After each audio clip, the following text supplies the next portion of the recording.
O meu nome é Afonso Gomes de Abreu, tenho 94 anos de idade e sou um modesto cidadão.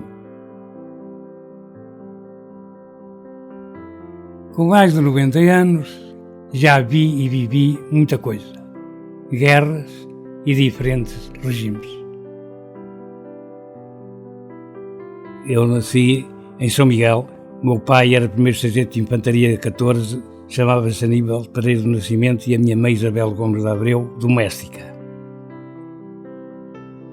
Tive mais 4 irmãos, vivemos depois na rua 21 de Agosto, onde tive a felicidade de conhecer a minha mulher, que era a minha vizinha. Tivemos 2 filhos, o Carlos e a Graça, foi uma felicidade enorme. Fui um aluno aplicado e fiquei aprovado com distinção. Quis continuar a estudar. Contrariamente à minha vontade, tive de parar, por na altura o ordenado de um sargento era de 600 escudos. Tive a percepção nítida que o meu pai fazia um sacrifício enorme e então arranjei o primeiro emprego numa mercearia que havia na rua 5 de Outubro. Depois fui então trabalhar para uma tipografia. Mais tarde, por conseguinte, arranjei uma colocação onde fui tomar conta da contabilidade, onde estive quase 30 anos ao serviço dessa firma. Estive na Cruz Vermelha Portuguesa uns anos, como tesoureiro, vice-presidente também da Assembleia Geral dos Bombeiros. Criei também a Confraria Gastronómica do Dão. Durante 20 anos presidenciei a Comissão Executiva da Feira de São Mateus. Tive o prazer de trazer cá uns nomes mais sonantes ao palco da feira.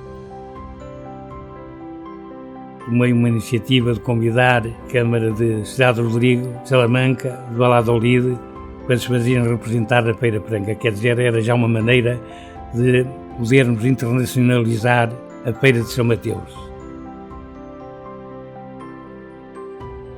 Toda a minha vida eu sempre gostei de ler. O ler trouxe-me para mim uma cultura bastante abrangente.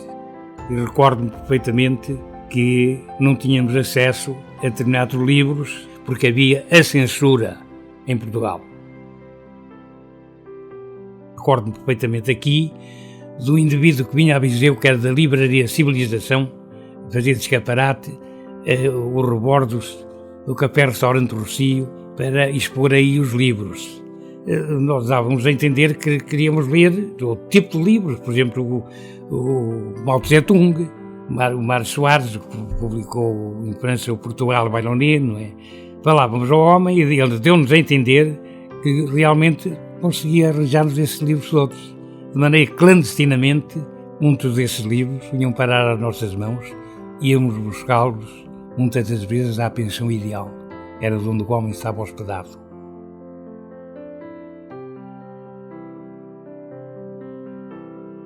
Eu fui o posicionista ao regime, distribuía muita propaganda, um panfleto, salvo erro foi o 7º a assiná-lo no país, em que apontávamos muito claramente qual era o caminho a seguir por Portugal e em relação às províncias ultramarinas.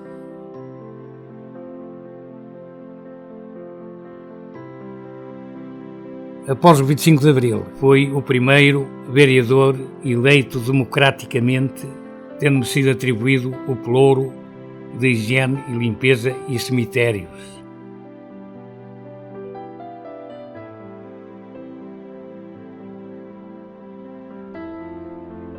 Numa reunião camarária foi resolvido adquirir o Palácio dos Condes de Primo.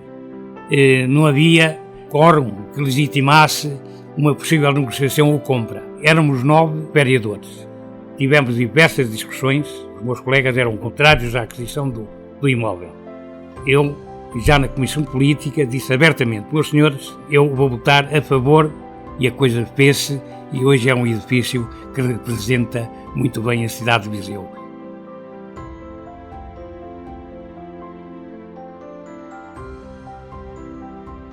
Naquela altura, Viseu não tinha agregados os serviços de limpeza, que eram feitos por bardeiras normalmente e por os carros de bombeiros que esguichavam a água pelas ruas quando se tratava de limpeza, mas porque de resto o lixo era todo canalizado para a beira dos caminhos, para os pinhais, onde toda a gente ia deitar o lixo, tinha que o despachar para qualquer lado. admitimos pessoal, começámos a comprar os contentores e a distribuí-los pelas ruas. Isto realmente representou para a cidade um valor inestimável. Para nós é realmente motivo de contentamento.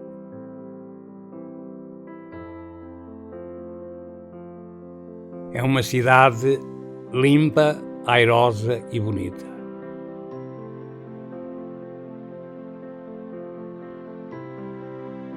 Gosto muito da minha terra e, como cidadão atento, gostava de ver a casa do Hilário, pelo menos a fachada, gostava de ver lá um azulejo com as quadras cantadas por Hilário. Gostava de ver o Hilário muito mais bem representado do que a placazinha que lá está. Uma outra coisa que também gostaria de ver era tirar partido do primeiro cosmonauta que teve a humanidade, que foi o João Torto. O homem que se lançou da Sé para a Beira podia representar para a cidade um fator turístico de enorme valia. Era bom que as entidades se lembrassem também de aproveitar não só as suas ideias, mas as ideias de outros cidadãos que também são válidas para dar à cidade o respectivo valor e mais vida. Eu tive sempre o gosto de viajar. Eu ia munido de uma máquina de filmar, eu fazia sempre os competentes registros, coisas que pudessem ser feitas da minha cidade. Eu fui às cataratas de Iguaçu, Salvador da Bahia, Curitiba, Londrina, que me lembro, não é?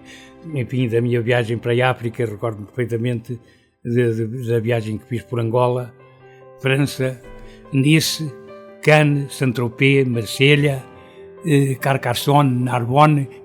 Viajei sempre com a minha mulher e com os meus filhos, mas também tínhamos aí um grupo que era conhecido os 20 mais 1, que éramos 50 homens, que todos os anos fazíamos 1 ou 2 excursões lá fora, onde corríamos praticamente a França e a Espanha.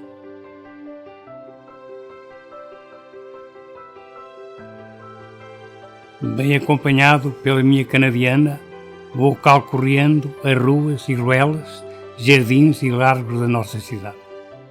Papel e lápis na mão, vou colhendo apontamentos.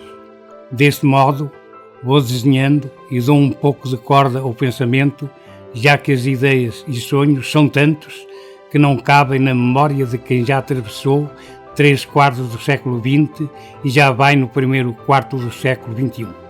Estou completamente em desacordo com a fábula se dizer que quando se nasce já se vem com o destino traçado. Com o dia-a-dia, vamos construindo o nosso destino segundo o nosso pensamento, aprofundando os nossos conhecimentos, sabendo quando se parte, mas não sabendo quando se chega.